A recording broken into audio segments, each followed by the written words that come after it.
안녕 친구들, 영어국어학원 김나경 강사입니다. 이번 영상에서는 유능길의 9켤레의 구두로 남은 산에 공부 한번 해볼게요.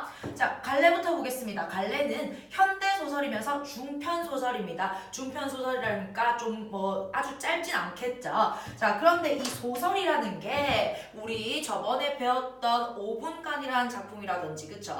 그리고 또 다른 영상에서 배웠던 거 첫사랑, 고재종의 첫사랑 등등 여러 시는 정갈래였죠. 이번에는 서사갈래입니다. 자, 서사갈래의 대표적인 하위 항목이 소설인데, 엄마야, 이 서사갈래라는 게 특징을 볼게요. 서사갈래는 이야기를 하는 거예요. 이야기를 꾸며 나가는 걸 우리가 서사갈래라고 하는데 특징이 있죠. 일단 첫 번째는 작가가 상상해서 만들어낸 허구적이라는 특징이 있습니다. 작가가 만들어낸, 꾸며낸 이야기라는 거예요. 자, 그런데 이런 꾸며낸 이야기가 현실에 있을 법하죠. 그쵸? 마치 우리 주변에서 일어날 것 같은 이야기를 한다 이 말입니다. 자, 그래서 성격이 사실적이다 이렇게 나오는 거예요. 이 작품의 성격 역시 사실적이죠. 그게 바로 뭐다? 개연성이 있다 이렇게 설명을 합니다.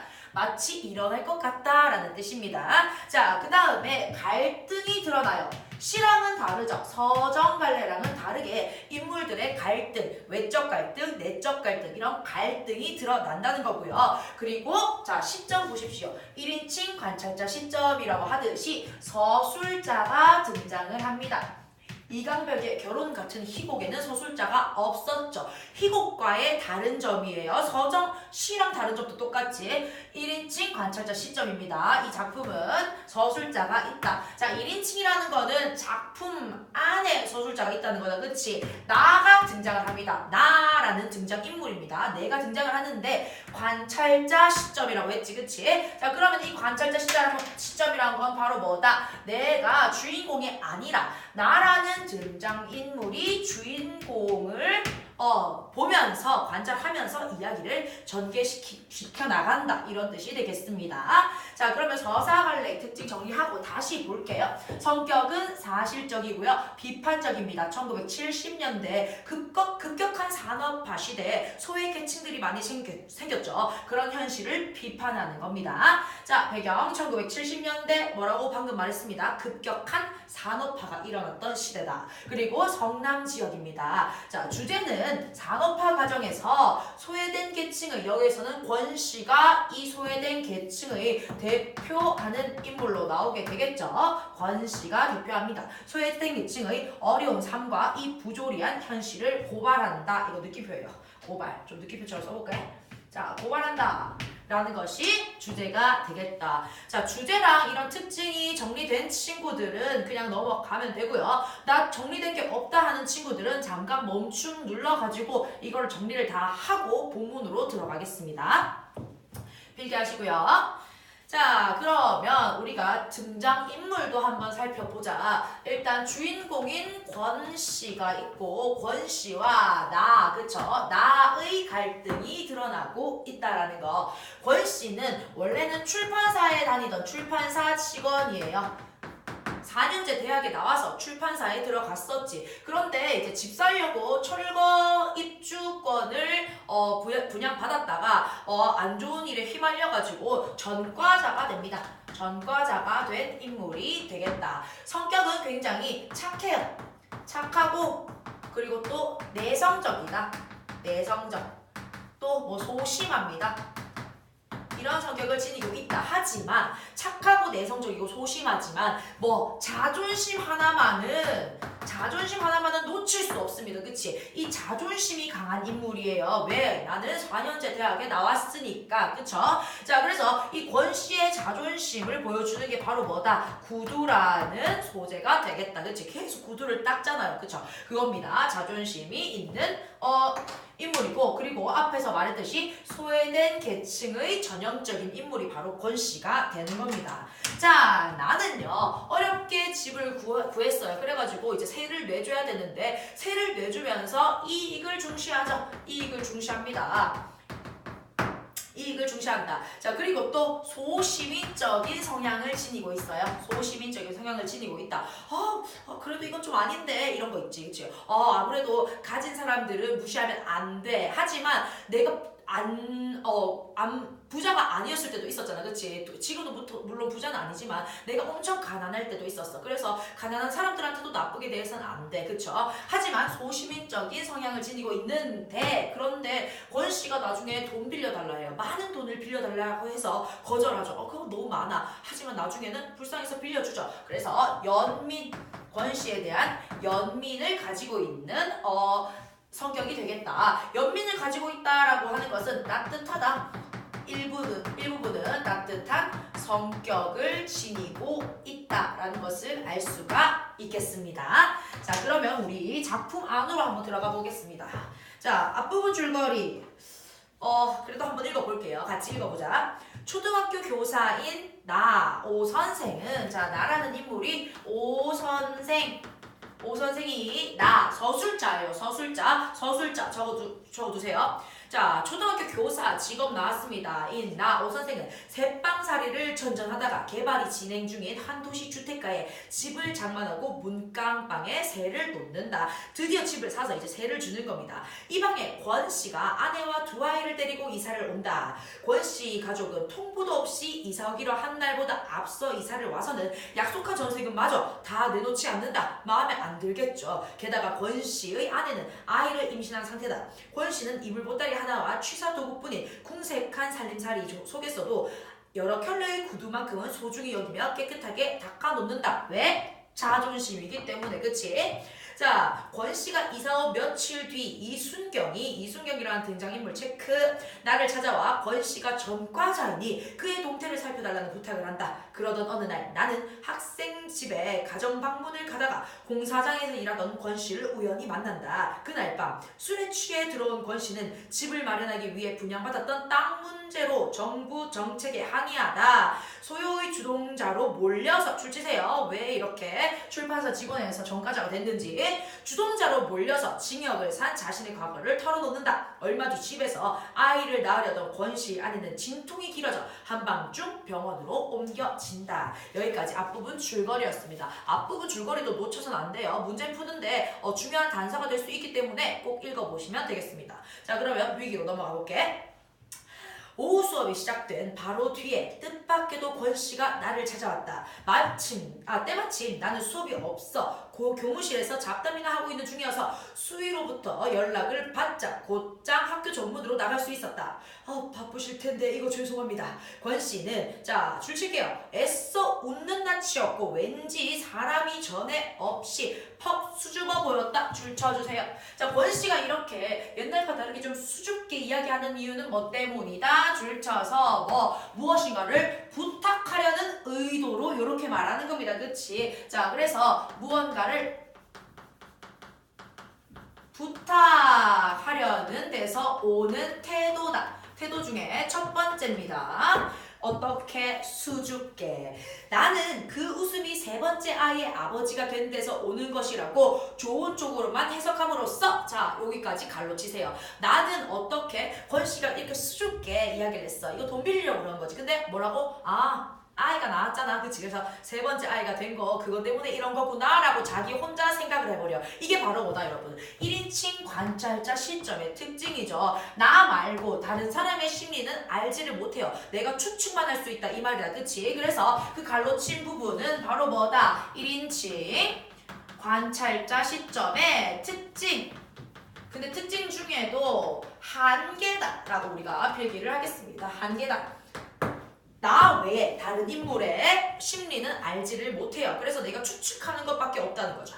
연락을 받은 그 순간에 느낀 불안한 예감을 떨쳐버리려 했다. 불안한 예감 줄치세요. 이게 바로 뭐다? 돈을 빌리러 왔을 것 같은 예감이다. 이런 뜻이지. 필기하세요. 돈을 빌리러 왔을 것 같은 예감은 일단 떨쳐버리려고 했어요. 그렇죠? 자, 넘어가서 잘 됐습니까? 이거 뭐가 잘 됐다는 거야? 애기 잘 낳았어? 이 말이죠. 권 씨 아내의 출산 여부에 대해서 지금 안부를 묻는 겁니다. 체크하세요. 출산 여부에 대한 안부다.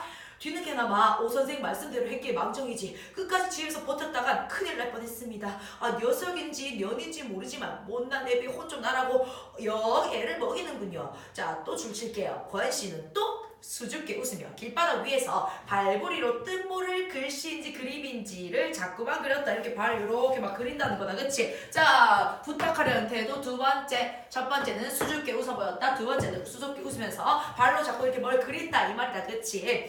자 계속 그렸다. 그 다음부터 또 갈로 칠게요. 먼지가부터 갈로. 먼지가 풀풀 리는 언덕길을 터벌터벌 올라왔을 터인데도 그의 구두는 놀랄 만큼 반짝거렸다. 아직 갈로 닫지 마. 나는 기다리는 동안 틀림없이 바지가랑이 뒤쪽에다 양쪽 발을 번갈아가며 문지르고 있었을 것이었다. 나를 기다리는 동안. 자 여기까지 갈로 닫아주세요. 뭐야? 무슨 상황이 있어도 어떻게 구두를 반짝반짝한 상태로 유지한다 이런 말이야. 그치? 여기서 알 수 있는 게 바로 뭐다? 권씨가 구두를 이렇게 어느 상황에서든 반짝반짝 빛이 나게 한다는 걸 통해서 자존심을 지키고 있다. 이거는 바로 뭐다? 자존심을 지키려는 행동이다. 구두 하나만은 빛나게 닦아주겠어. 이런 겁니다. 자 10만원 가까이 빌릴 수 없을까요? 이게 바로 뭐다? 권씨가 나를 찾아온 이유가 되겠지. 돈 빌리러 10만원 빌릴 수 있을까요? 밑도 끝도 없이 그는 자 이제까지 수줍음이 싹 가시고 줄치세요. 대신 수줍음이 싹 가시고 대신 도발적인 감정 같은 걸로 그득 채워진 얼굴까지 줄쳐 얼굴을 들어 내 면전에 대고 부르짖었다. 자 갑자기 이렇게 수줍었어. 수줍다가 갑자기 표정이 변하는 거지. 10만원 정도 빌릴 수 있을까요? 이거 뭐야? 아 10만원 정도 빌릴 수 있을까요? 라고 하면 내가 좀 비굴해 보이는 거야. 자존심이 상한다는 거지. 그래서 자존심 상하지 않으려고 비굴해 보이지 않으려고 태도가 바뀌는 거죠. 비굴해 보이지 않으려는 심리, 태도입니다. 심리에서 나온 거다. 그리고 또 and 또 그렇게까지 말하면서 돈을 빌리는 거는 권씨의 상황이 지금 어떻다? 절박한 상황이다라는 걸 알 수가 있습니다. 비굴해 보이지 않으려고 일단 10만원 좀 빌릴 수 있을까요? 이렇게 말하는 거예요. 자, 담배 한 대만 꾸자는 식으로 10만원 소리가 허망히도 너무 허무하게도 나왔다. 뭐 담배 빌리는 거야? 이런 걸로 내가 잠시 어리둥절해 있는 사이 그는 매우 사나운 기세로 말을 보태는 것이었다. 수술을 해야 된답니다. 엑스레이도 찍어봤는데 아무 이상이 없답니다. 모든 게 다 정상이래요. 모체 골반도 넉넉하고요. 조기 파수도 아니고 전치 태만도 아니고 쌍둥이는 더더욱 아니고요. 이렇게 정상적인데도 24시간이 넘도록 배가 위에 달라붙은 경우는 태아가 돌다가 탯줄을 목에 감았을 때뿐이랍니다. 제기랄 탯줄을 목에 감았다는군요. 빨리 손을 쓰지 않으면 산모나 태아나 모두 위험하대요. 줄치세요. 산모나 태아나 모두 위험하대요. 권씨가 빌리려는 10만원의 용도가 드러나는 거지. 10만원은 어디 쓰려는 거야? 아내의 수술비입니다. 수술비. 엑셀도 안 찍어 모르겠는데 일단 빨리 위험하대요. 돈을 주세요. 역시 뭐다? 절박한 심정이 드러나고 있다. 그치? 자 계속 어색하게 들린 것은 그가 제기랄이라고 씹어뱉은 그 대목뿐이었다. 평상시의 권씨답지 않은 평상시의 권씨는 어떤 사람? 착한 사람. 그쵸? 줄치고 평상시의 권씨 착한 천성 적어주세요.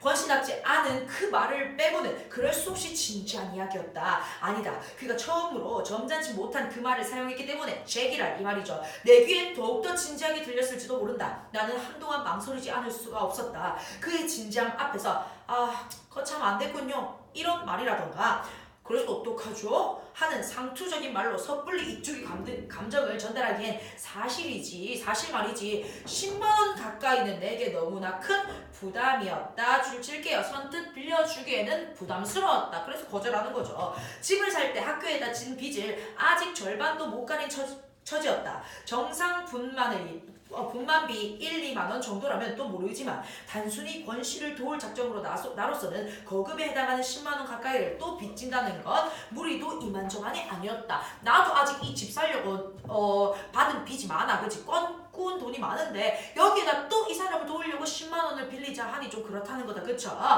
그뿐만 아니라 집안에서 경제권을 장악하고 있는 아내의 양해도 없이 제 멋대로 내 맘대로 그런 큰일 10만 원을 빌려주는 일을 저질러도 괜찮을 만큼 나는 자유롭지 못했다. 빌려주신다면 무슨 짓을 정말 무슨 짓을 해서라도 반드시 갚겠습니다. 자, 여기서 알 수 있는 거 바로 뭐다 또 적으세요. 절박함이 느껴진다. 내가 무슨 짓을 해서라도 갚을게요.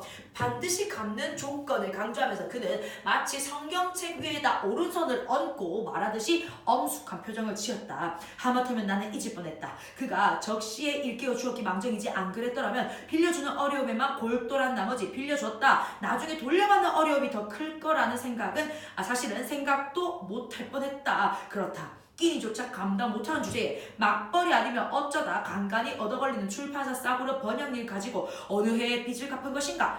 자, 줄치세요. 책임이 따르는 동정은 피하는 게 상책이었다. 그리고 기왕 피할 바엔 저쪽에서 감히 두말을 못하도록 야멸차게 굴 필요가 있었다. 줄치세요. 내가 나중에 이 돈을 못 받을 수도 있잖아. 그치? 그래서 자신의 피해를 걱정하면서 권 씨의 부탁을 단호하게 거절하는 모습입니다. 적어주세요. 단호히 부탁을 거절하는 모습. 이게 바로 뭐다? 나의 이해타산적인 면모지. 타산적 면모. 나의 이해타산적 면모다. 필기해주세요. 이익을 중시하는 이해타산적인 면모를 가지고 있다. 병원 이름이 뭐죠? 원산부인과입니다. 그래서 자, 내가 지금 내적 갈등을 읽고 있어. 여기에는 나의 주인공의 내적 갈등. 자, 서사관리는 갈등이 들어간다고 했어요. 내적 갈등이다. 뭐야? 불쌍해서 돈을 빌려줘야 될 것 같긴 한데 따지고 왜 이 돈을 못 받는 거다. 그치? 그렇기 때문에 빌려줄까? 빌려주지 말까? 내적 갈등 거기 적어주시면 되겠죠. 내적 갈등을 겪고 있다. 자, 산부인과 이름은 원산부인과랍니다. 지금 내 형편에 현금은 어렵군요. 원장한테 바로 전화 걸어서 내가 보증을 섬하고 약속할 테니까 권 선생도 다시 한번 매달려보세요. 의사도 사람인데 설마 사람을 생으로 죽이게 하겠습니까? 달리 변통할 구멍이 없으시다면 그렇게 해보세요. 내 대답이 지나치게 더디 나올 때 이미 눈치를 챈 모양이었다. 안 빌려주겠구나. 그치? 자, 갈로 칠게요. 도전적이던 그 기색이 슬그머니 죽으면서 그의 착하디 착한 눈에 다시 수줍음이 돌았다. 자, 갈로 닫을게요. 자, 원래 어땠어? 처음에 이렇게 왔다가 돈 빌려줘 했다가 나중에 또 이제 다시 수줍어진 거야. 그거는 뭐 때문이다? 내가 이미 부탁을 거절했지. 그러니까 자존심을 내가 내세울 필요가 없다는 거야. 수줍었을 때는 부탁하려고. 그치? 그러다가 돈 빌려달라 할 때는 다시 엄중한 표정. 그치? 진지한 표정이었어. 왜? 비굴해 보이지 않으려고. 자존심 지키려고. 그런데 이제 돈 안 빌려준다 하니까 나 자존심 지킬 필요 없지. 다시 나의 순한 모습으로 돌아오는 거예요. 이제는. 자, 그래서 자존심 지킬 필요 X 적어. 자존심 지킬 필요 없어. 이제 그는 고개를 좌우로 흔들어 보였다. 원장이 어리석은 사람이길 바라고 거기다 희망을 걸기엔 너무 늦었습니다. 그 사람은 나한테서 수술 비용을 받아내기가 수월치 않다는 걸 입원시키는 그 순간 벌써 알아차렸어요. 얼굴에 흐르는 진땀을 훔치는 대신 자, 이거 얼굴에 이렇게 진땀이 흘러. 이거 뭐 때문에? 자존심 상해서. 그치? 이 자존심이 상해서 굉장히 곤혹스러운 겁니다. 적으세요. 자존심이 상해서 곤혹스러움에서 진땀을 흘리고 있다. 적어. 자, 훔치는 대신 그는 오른발을 들어 왼쪽 바지가랑이 뒤에다 두어 번 문질렀다. 발을 바꾸어 같은 동작을 반복했다. 자, 또 구두를 닦는다. 그거 뭐 때문이다? 자존심을 회복하려고 그러는 거다. 그치? 자존심 상해. 진땀 났어. 구두 닦아서 내 자존심 회복하는 거다. 알겠죠? 자, 적으세요. 구두를 닦는 행위는 뭐다? 자존심을 회복하려는 행위이다. 적으세요. 근데 이제 안 적어도 외웠지. 그치? 너무 많이 나와서 이제쯤은 외웠을 거예요. 바쁘신 텐데 실례 많았습니다. 썰면처럼 두툼한 입술에 선잠이 깬 어린애같이 움실거리더니 겨우 인사말이 나왔다. 자, 무슨 말이 더 있을 듯 싶었는데 그는 이내 돌아서서 휘적휘적 걷기 시작했다. 여기서 근데 얘들아, 썰면이라는 거는 지금 밑에 풀이 되어 있는지 모르겠는데 나랑 같이 일하는, 나 초등학교 교사죠?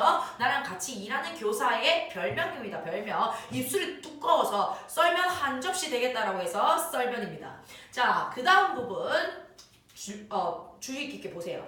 나는 내심 그의 입에서 끈끈한 가래가 묻은 소리가 이를테면 오 선생 너무하다 이런 말이 나오든가 잘 먹고 잘 살라든가 하는 말이 나와 내 이마에 탁 눌러붙는 순간에 대비하고 있었는지도 모른다. 자, 요 부분 왜 이런 거야? 내가 돈 안 빌려줬죠. 그러니까 약간 죄책감이 드는 거지. 저렇게 안타까운 사람, 지금 아내가 죽을지도 몰라서 아내 수술비를 빌려달라는 건데 나는 안 빌려줬어. 그럼 뭐가 들겠다? 죄책감이 들라는 거지, 그치? 그러니까 내가 너무 이 사람한테 죄책감이 드니까 차라리 나한테 욕을 해 이런 뜻입니다. 차라리 욕을 해주기를 바라는 거예요. 뭐 때문에? 죄책감을 덜기 위해서. 알겠죠?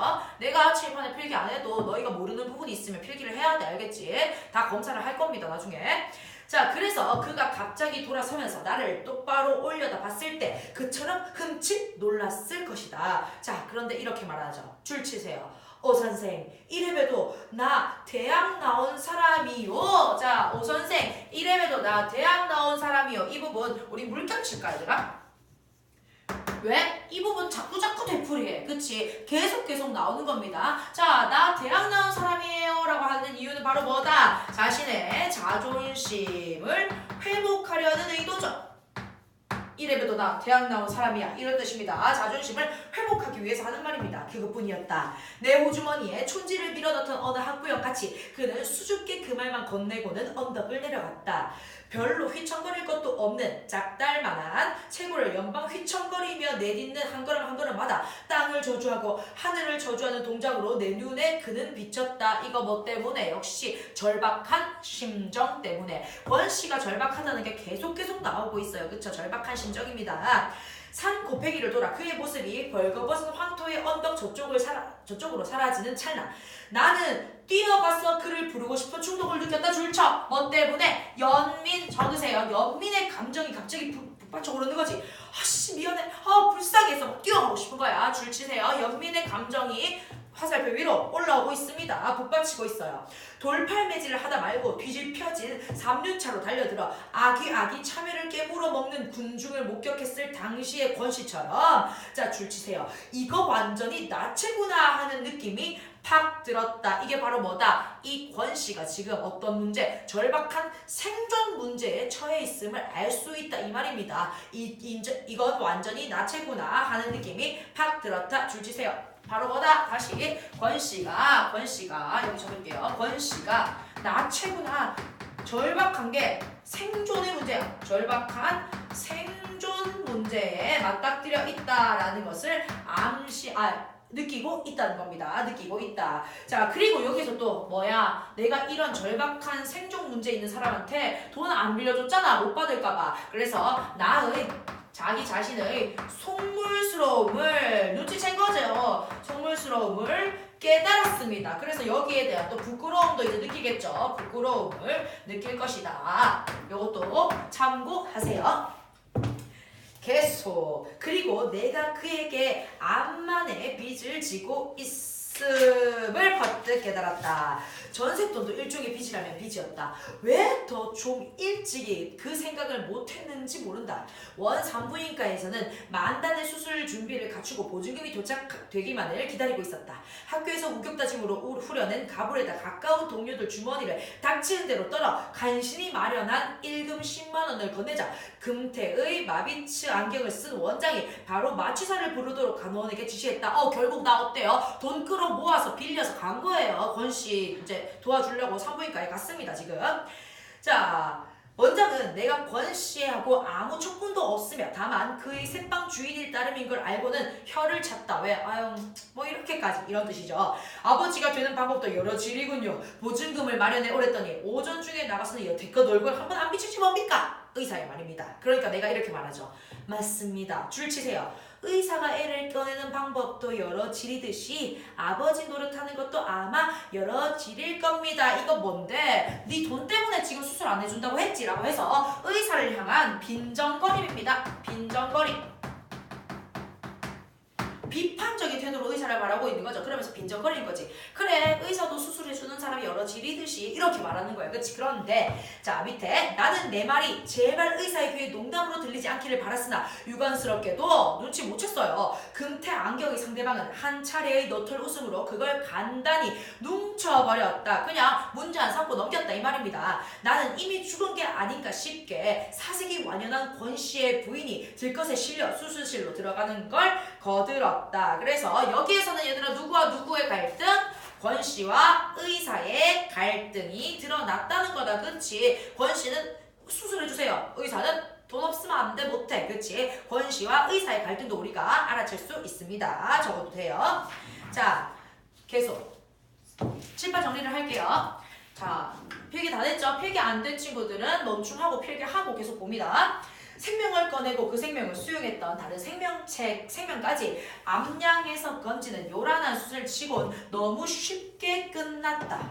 보호자 대기석에 앉아서 우리 집 동준이 노름 얻을 때 우리 집 동준이 놈을 얻을 때처럼 줄담배질로 네 대인가 5대째 불을 붙이고 나니까 울음소리가 들렸다. 고추예요, 고추. 남자가 태어났네요. 수술을 돕던 원장 부인이 나오면서 처음 울음을 듣는 순간에 내가 점쳤던 결과를 큰 소리로 확인해 주었다. 진짜 보호자를 상대하듯이 원장 부인이 내게 축하를 보내왔으므로 나 역시 진짜 보호자 입장에서 수고를 취하지 않을 수 없었다. 잠시 후 나는 강구에서 밖으로 나오는 권기용 씨의 차남을 대면할 수 있었다. 권 씨의 본명이 나왔네요.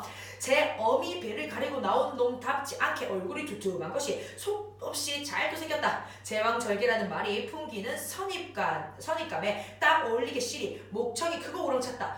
병원 건물은 온통 들었다 놓는 억센 놈의 울음소리를 듣는 동안 나는 동준이 놈을 낳던 날에 감격 속으로 고스란히 빠져들어갔다. 동준이 놈은 여기서 나의 아들입니다. 나의 아들. 자, 우리 집에 강도가 든 것은 공교롭게도 그날 밤이었다. 그날은 언제예요? 내가 수술비를 대신 내준 날 밤에 강도가 들었습니다. 자, 난생 처음 당해보는 강도였다. 자꾸만 누군가 내 어깨를 흔들어대고 있었다. 강도가 이렇게 들어와가지고 주인을 깨웠어요. 귀찮다고 뿌리쳐도 잠자코 계속 흔들었다. 나를 깨우는 손의 감촉이 내 식구의 그것이 아님을 번뜩 깨닫고 눈을 떴을 때 나는 빨간 꼬마 전구 불빛 속에서 복면의 사내를 보았다. 이렇게 뭘 딱 가리고 왔네요. 그리고 똑바로 내 멱을 겨누고 있는 시칼의 소설도 보았다. 칼이 슉 대고 있는 거다. 그치? 술 냄새가 확 풍겼다. 강도가 술에 취했어요. 조명 빛깔을 감안해서 붉은빛을 띤 검정계통의 보자기일 복면 위로 드러난 코의 일부와 눈자위가 나우 취해 있음을 나는 재빨리 간파했다. 많이 취했어. 이렇게 있는 거다. 그치? 일어나! 원래 일어나니까! 나 외에 더 깨우고 싶지 않은 정도의 목소리는 무척 낮고 조심스럽다. 일어나라니까. 이렇게 나만 깨우는 거다. 그치? 나는 일어나고 싶었지만 도무지 일어날 수가 없었다. 멱을 겨눈 시칼이 덜덜덜 위아래로 춤을 추었다. 줄 치세요. 덜덜덜 춤을 추었다. 여러분 아시다시피 권씨는 여기서 강도예요. 이 강도의 정체는 바로 권씨다. 그치? 자, 그런데 이 강도가 어떻게 하고 있다 지금? 덜덜덜 떨고 있다라는 거. 그치? 강도가 떨고 있다. 자, 거기 줄 치세요. 떨고 있다. 떨고 있었다. 여기에서 알 수 있는 권씨의 성격. 굉장히 소심하다.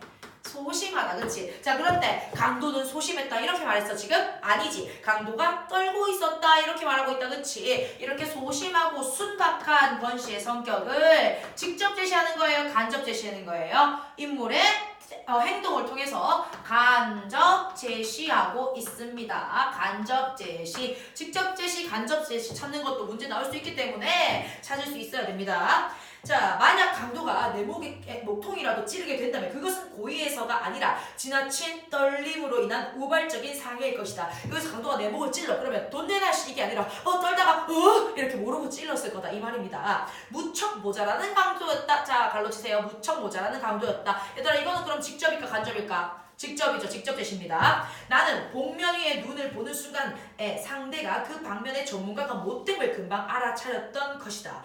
딴에 진탕 마신 술로 한껏 용기를 돋았을 텐데도 자, 줄 칠게요. 보기 좋을 만큼 큰 눈이 착하게만 타고난 제 천성을 어쩌지 못한 채 나를 퍽 두려워하고 있었다. 줄 치세요.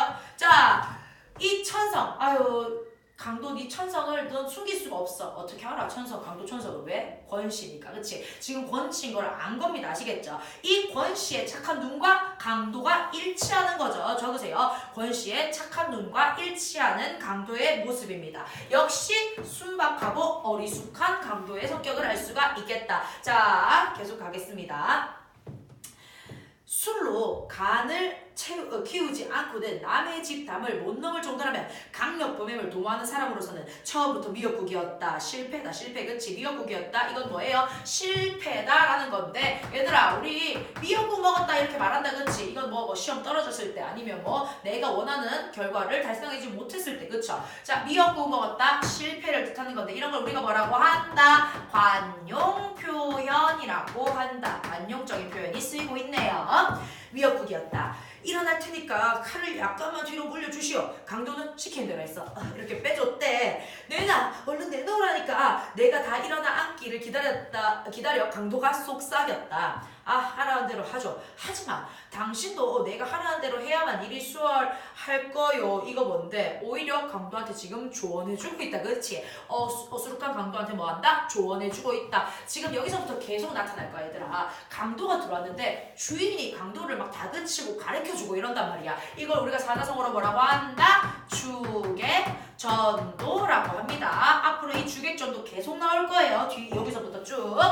자, 잔뜩 의심을 품고 쏘아보는 강도를 향해 나는 덧붙여 말했다. 집안에 현금은 변변찮소.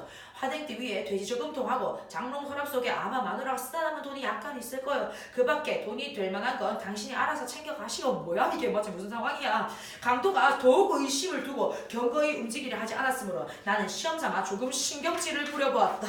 강도한테. 마누라 깨면 그냥 마누라 깨서 한바탕 소동을 벌여야만 시원하겠어. 나 안차게 지기 전에 나를 믿고 내가 일러주는 대로 하는 게 당신한테 이럴 거야. 뭔데? 야 경찰 부를까 이게 아니라 야 우리 마누라 깨면 니 어떡할 건데 내가 말하는 대로 해 이거다. 그치? 뭡니까? 강도를 어느 정도 눈치를 챈 거죠. 강도의 성품을 어느 정도 파악했습니다. 자 적으세요. 마누라 경찰 X 경찰 대신 마누라를 이야기하고 있다. 그치? 마누라를 언급하는 이유는 바로 뭐다? 강도의 성품 을 어느 정도 눈치를 챘다. 필기하세요.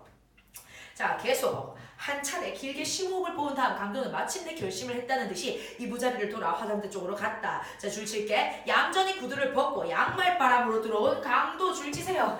자, 지금 남의 집에 도둑질 하러 왔는데 신발 벗고 들어왔어 얘들아. 그치? 어때? 굉장히 어설프다. 그치? 강도의 어설픈 행동이 드러나고 있다. 아이고 누군지 눈치 다 채겠다. 그치? 어설픈 행동 역시 소심합니다. 소심하고 또 열이다. 소심하고 열인 권씨의 면모가 드러나고 있어요. 강도의 발을 나는 그때 비로소 볼 수 있었다. 내가 그렇게 염려를 했는데도 강도는 와들와들 떨리는 다리를 옮기다가 그만 부주의하게 동준이의 발을 밟은 모양이었다. 우리 아들 동준이가 갑자기 칭얼거리자 그는 질겁을 하고 엎드리더니 뭐했다 얘들아.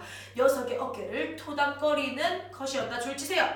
애기가 깼어. 그럴까봐 어때? 쫙! 이게 아니라 애기를 자 이러는 거다. 그렇지? 정말 웃기죠? 뭡니까? 역시 강도의 순진 무구한 면모. 줄치고 어깨를 토닥거렸다. 순진무구한 면모. 자, 직접이야 간접이야? 간접 제시 되겠습니다. 순진무구한 면모. 녀석이 도로 잠들기를 기다려 그는 복면 위로 칙칙하게 땀이 밴 얼굴을 들고 일어나서 내 위치를 흘끔 확인한 다음 본격적인 작업에 들어갔다. 터지려는 웃음을 꾹 참은 채 강도의 애교스러운 행각을 시종 주목하고 있던 나는 살그머니 상체를 움직여 동준이를 잠재울 때 이부자리 위에 떨어뜨린 식칼을 집어들었다. 지금 강도가 되게 이불자리 위에 칼도 떨어뜨렸어 얘들아. 굉장히 부주의한 행동이다. 그치? 뭐 자습서에 적혀있는 친구들도 있을 텐데 안 적혀있으면 적으세요. 부주의한 행동. 자, 다음 갈로 치세요. 연장을 이렇게 함부로 풀리는 걸 보니 당신 경력이 얼마나 되는지 알만합니다. 어때? 내가 오히려 강도에게 큰 소리를 치고 있다. 그치? 나가 오히려 강도에게 큰 소리를 치고 있다. 역시 뭐다? 축에 전도됐다. 그치? 여기에서 알 수 있는 게 바로 또 강도는 어떤 인물이다. 단색으로 할게요. 어리숙한 인물이다. 강도의 이런 어리숙함. 내가 강도한테 이렇게 큰 소리를 칠 수 있는 이유는 뭘까? 강도의 이런 어리숙함을 내가 알아차렸고요. 이런 어리숙함을 나는 이성적으로 바라보고 있습니다. 이렇게 이성적으로 바라봤으니까 권신도 눈치를 챘겠지 얘들아. 내가 내미는 칼을 보고 그는 기절할 만큼 놀랐다. 씨 깜짝이야 이렇게 놀랐던 거야. 나는 사람 좋게 웃어 보이면서 칼을 받아라 가라는 눈짓을 보냈다. 강도한테 웃으면서 자 이렇게 준대요. 그는 겁에 질려 잠시 망설이다가 내 재촉을 받고 후다닥 달려들어 칼자루를 낚아채 가지고는 다시 내 명을 건너왔다. 그가 고의로 사람을 찌를 만한 위인이 못 되는 줄 일찍이 간파했기 때문에 나는 칼을 되돌려 준 걸 조금도 후회하지 않았다. 아니나 다를까. 자 줄치세요. 그는 식칼을 옆구리 쪽 허리띠에 차더니만 몹시 자존심이 상한 표정이 되었다. 줄 쳐주세요. 자 어땠어 얘들아? 식칼을 들고 있는 게 아니라 이제 에이씨 몰락하면서 이렇게 옆구리에 찼대. 이거 뭐 때문에? 내가 너무 여유롭게 대응하지. 그치? 나의 여유로운 대응. 내가 칼까지 들고 찾아왔는데 이 주인놈이 굉장히 여유롭게 웃으면서 칼을 준단 말이야. 그치? 그래서 어때? 의지가 상실된 거예요. 그래서 강도의 의지가 꺾였다. 강도의 의지, 훔치려는 의지, 강도질 하려는 의지가 상실됐습니다. 그래서 그냥 이제 칼 차는 겁니다. 자존심 상했어. 이씨 도둑 맞을 물건 하나 제대로 없는 주제에 이죽거리기. 이거 뭔데? 날 감히 비우자 이거죠. 자신을 비웃는다고 생각하는 거예요. 적으세요. 자신을 비웃는다고 생각해. 그래서 돈도 없는 게 날 비웃어 이거죠. 이죽거리긴. 그래서 경험 많은 친구들은 우리 집을 거들떠도 안 보고 그냥 지나치죠. 누구만 들어오고 싶어서 들어왔나? 피치 못할 사정 때문에 어쩔 수 없이 이렇게 말한다. 피치 못할 사정 뭐 때문에? 아내의 수술비 때문에. 자 근데 여기서 가끔 이런 문제가 나와. 그래서 이 강도가 타의에 의해서 강도시설하러 들어왔다라고 하면 얘들아 맞아 틀려? 틀리지. 타의에 의해서는 아닙니다. 그치? 그냥 사정이 있어서 들어온 거예요. 사정이 있어서. 누가 시킨 게 아닙니다. 아시겠죠? 타의에 의한 것은 아니다. 나는 강도를 안심시켜 편안한 마음으로 돌아가게 만들 절호의 기회라고 판단했다. 그 피지 못할 사정이란 게 되게 그렇습니다. 가령 식구 중에 누군가가 몹시 아프다든가 빚에 몰려서 이렇게 지가 말했어. 그래 그럴 수 있지. 뭐 누가 아프면 그럴 수 있어 이렇게 말하는 거지. 그때 강도가 그때 이렇게 말하죠. 그 순간 눈이 의심의 빛 줄치세요. 의심의 빛으로 가득 찼다. 이거 뭔데? 너 나 누군지 아는구나. 이 눈빛이 알겠지. 그럼 어떻게 해서 얘들아 의심의 눈빛 자존심 와장창 무너지겠죠. 자존심 상할 겁니다. 자존심 완전 무너집니다. 이제 너도 나의 정체를 알고 있구나 라고 생각하는 거예요. 정체를 들켰다라고 생각한다도 같이 적어주면 좋겠죠. 정체를 들켰음을 알아차렸다. 붕괴한 나머지 이가 딱딱 마주칠 정도로 떨면서 으씨 이거죠. 그는 대청마루를 향해 나갔다. 내 옆을 지나쳐 갈 때 그의 몸에서는 역겨울 만큼 술 냄새가 확 풍겼다. 괴로우니까 술 많이 마셨나봐요. 그가 허둥지둥 끌어안고 나가는 건 틀림없이 갈기갈기 찢어진 한 줌의 자존심 줄치세요. 자존심일 것이었다. 애당초 의도했던 바와는 달리 내 방법이 결국 그를 편안케 하긴커녕 오히려 더욱 낭패케 만들었음을 깨닫고 나는 그의 등을 향해 말했다라고 했다. 자 얘들아 여기서 애당초 의도했던 거는 바로 뭐다? 강도를 안심시키려는 의도였지. 안심시켜서 편안하게 돌아가게 하려는 의도입니다.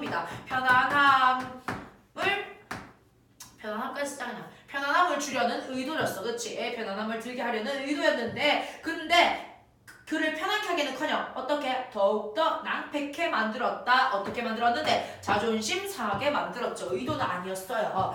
자 그래서 등을 대고 말했습니다.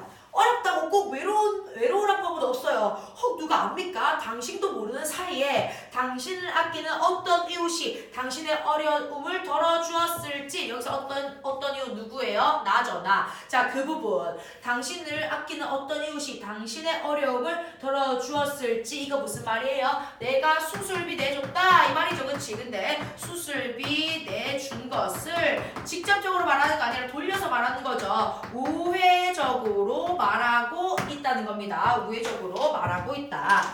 근데 이렇게 말하지. 개수작마 이렇게 말하죠. 개수작마. 그따위 이웃은 없다는 걸 난 똑똑히 봤어. 난 이제 아무도 안 믿어. 자, 이 부분 줄치세요. 이렇게 말하는 이유 첫 번째 뭐 때문에? 부탁 거절했었다. 그치? 내가 자신의 부탁을 거절했던 것을 떠올려서 이렇게 말하는 겁니다. 딱 그따가 없는 거 내가 봤어. 이렇게 말하는 거 적으세요. 첫 번째, 자신의 부탁을 거절했음을 떠올린다. 첫 번째, 자신의 부탁을 거절했음을 떠올린다. 자, 그 다음 두 번째는 좌절감입니다. 의지할 곳이 없다는 거죠. 그치? 의지할 곳 X, 화살표, 좌절감 적어주세요. 의지할 곳이 없는 데서 오는 좌절감이다. 됐어, 그딴 거 없어. 이 말입니다. 아시겠죠? 아무도 이제 안 믿을 거야. 그는 현관에 벗어놓은 구두를 신고 있었다. 구두 나왔네요, 여러분. 구두 중요하죠. 그 구두를 보기 위해 전등을 켜고 싶은 충동이 불현듯 일었으나 나는 꾹 눌러 참았다. 현관문을 열고 마당으로 내려선 다음 부주의하게도 그는 시카를 들고 왔던 자기 본분을 망각하고 엉겹결에 문간빵 줄치세요. 문간빵으로 들어가려 했다. 이게 뭔데? 자신이 지금 뭐야? 강도라는 사실을 잊은 거지. 사실을 잊고 집으로 가고 있는 거야. 그쵸? 그의 실수를 지적하는 일은 훗날을 위해 나로서는 부득이한 조처였다. 이게 뭔데? 실수를 지적하는 거. 절로 들어가면 안 되는데 왜? 나는 지금 강도가 권씨인 걸 모르는 상태고 너도 나한테 안 들킨 상태야 라는 거지. 그렇기 때문에 글로 들어가면 안 되는 거야. 그치? 그런데 그게 아니었죠. 자, 뒤로 가시면 압니다. 이렇게 말합니다. 그래서 강도씨 대문 거기 아니에요. 대문은 저쪽입니다. 이렇게 말하는 거다. 그치? 자, 의도 대문은 저쪽입니다. 줄 쳐주세요. 대문은 저쪽입니다. 자, 이렇게 내가 말하는 의도는 바로 뭐다? 권씨의 자존심을 지켜주려는 배려입니다. 배려. 나의 의도는 배려예요. 자존심을 지켜주려는 배려. 하지만 이거 어때? 자존심을 무너뜨려요. 와장창창 상하게 한다. 에이씨, 알면서 이런 거다. 그치? 문간방 부엌 앞에서 한동안 망연해 있다가 이윽고 그는 대문 쪽을 향해 느릿느릿 걷기 시작했다. 비틀비틀 걷기 시작했다. 대문에 다다르자 그는 상체를 뒤틀어 이쪽을 보았다. 자, 이쪽을 보았다. 그 밑에 줄 치세요. 또 나왔습니다. 이래봬도 나 대학까지 나온 사람이요. 줄 치세요, 얘들아. 아까 나왔다. 그치? 나 대학 나온 사람이에요 라고 말하는 이유는 뭐 때문이었다? 자존심을 세우기 위해서. 근데 여기서 봐. 나 지금 강도야. 강도씨 타고 있는데 갑자기 강도씨 대문 그쪽이 아니에요 이렇게 말하는데 이래봬도 나 대학 나온 사람이에요 이렇게 말하는 이유는 뭐야? 이제 다 들켰다 이거죠. 자포자기한 심정입니다. 자포자기의 심정으로. 근데 이런 자포자기 심정으로 끝까지 자존심이죠. 마지막 자존심을 지키기 있다. 내세운다. 이렇게 할게요. 내세우고 있다. 누가 뭐라고 그랬나? 느닷없이 그는 자기 학력을 밝히더니만 대문을 열고는 보안등 하나 없는 칠흑같은 어둠 저편으로 자진해서 삼켜져 버렸다. 나는 대문을 잠그지 않았다. 왜? 권씨 나갔잖아. 권씨 오길 기다리는 거다. 그치? 그냥 지쳐놓기만 하고 들어오면서 문간방에 들러 권씨가 아직도 귀가하지 않았을까. 깜깜한 방 안에 어미아비 없이 온위만이 새우잠을 자고 있음을 아울러 확인하고 나왔다. 아내는 잠옷바람으로 팔짱을 끼고 현관 앞에 서 있었다. 무슨 일이라도 있었어요? 아무것도 아니야. 잃은 물건이 하나도 없다. 돼지 저금통도 화장대 위에 그대로 있다. 아무것도 아닐 수밖에. 다시 잠이 들기 전에 나는 아내에게 수술 보증금을 대납해 준 사실을 비로소 이야기했다. 아내한테 이야기했어. 나 사실 돈 빌려줬어. 이렇게 한참 말이 없다가 아내는 벽 쪽으로 슬그머니 돌아 누웠다. 이렇게 있다가 날 외면한 거다. 그치? 이거 뭐 때문이야? 나의 행동이 마음에 들지 않는다는 거죠. 나의 행동이 적으세요.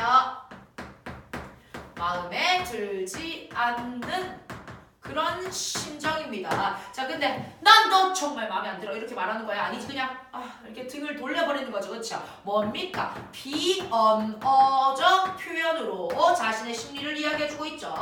네가 마음에 들지 않아 라는 심리를 비언어적 표현으로 하고 있다. 행동 같은 거, 몸짓 같은 거. 뗄 염려는 없어. 전세돈이 있으니까. 무슨 일이 있었군요. 아내가 다시 이쪽으로 들어 누웠다. 우리 집에 들어왔던 한 어리숙한 강도에 관해서 나는 끝내 한마디도 내비치지 않았다. 아내한테는 말 안 하는 겁니다. 그쵸? 이튿날 아침까지 권 씨는 귀가해 있지 않았다. 집에 안 와요. 출근하는 길에 병원에 들러보았다. 수술 보증금을 구하러 병원 문 밖을 나선 이후로 권 씨가 거기에 재차 발걸음한 흔적은 어디에서도 찾아볼 수가 없었다. 병원에도 안 왔대요. 그 다음 날도 권 씨는 귀가하지 않았다. 그가 행방불명이 된 것이 이제 분명해졌다. 얘들아, 행방불명된 이유 뭐겠어? 자존심 상해서. 그치? 자존심. 그리고 본인은 그게 아니었다 해도 결과적으로 내 방법이 매우 졸렬했음도 이제 확연히 밝혀진 셈이었다. 이게 바로 뭔데? 내 방법은 어설픈 배려지. 권 씨에 대한 사랑이 담긴, 애정이 담긴 그런 게 아니라 그냥 어설픈 배려입니다. 어설픈 배려, 내 방법. 이런 어설픈 배려가 매우 졸렬했음이 확인됐다라고 했다. 그렇지? 이런 어설픈 배려가 누구에게? 권 씨에게 뭐를 줬다? 자존심에 상처를 주었다. 이런 뜻이 되겠습니다. 자, 그래서 내가 지금 이 부분을 뭐 하는 거야? 자책하고 있는 거죠. 나 너무 졸렬했어. 내가 바보 이렇게 쓰면 안 되는데 이 말입니다. 복면 위로 드러난 두 눈을 보고 나는 그가 다름 아닌 권 씨임을 대뜸 알아차릴 수 있었다. 밝은 아침에 술이 깬 권 씨가 전처럼 나를 떳떳이 대할 수 있게 하자면 복면의 사내를 끝까지 강도로 대우하는 그 길뿐이라고 판단했었다. 알고도 모르는 척 해주는 거. 그래서 아무 일도 없었듯이 병원에 찾아가서 죽지 않은 아내와 새로 얻은 세 번째 아이를 만날 수 있게 되기를 기대했던 것이다. 현관에서 그의 구두를 확인해 보지 않은 것이 뒤늦게 후회되었다. 왜? 구두를 통해서 권 씨의 심리 상태를 짐작할 수 있었기 때문이다. 그치? 있기 때문에 후회되고 있는 거예요. 문간방으로 들어가려는 그를 차갑게 일깨워 준 것이 영 마음에 걸렸다. 이제 강도로 권 씨가 왔었잖아. 그치? 거기서 내가 한 말과 행동의 이유였습니다. 이게. 그치? 자, 계속 익혀주려는 게 마음에 걸렸다. 어떤 근거인지는 몰라도 구두의 손질의 정도에 따라 그의 운명을 예측할 수 있지 않았을까 하는 생각이 드는 것이었다. 구두 코가 유리알처럼 반짝반짝 닫혀있는 한 자존심은 그 이상으로 광발이 올려져 있었을 것이며 그러면 나는 안심해도 좋았던 것이다. 왜? 권 씨의 자존심이 지켜졌으면 내가 자책하지 않아도 될 거니까. 그쵸?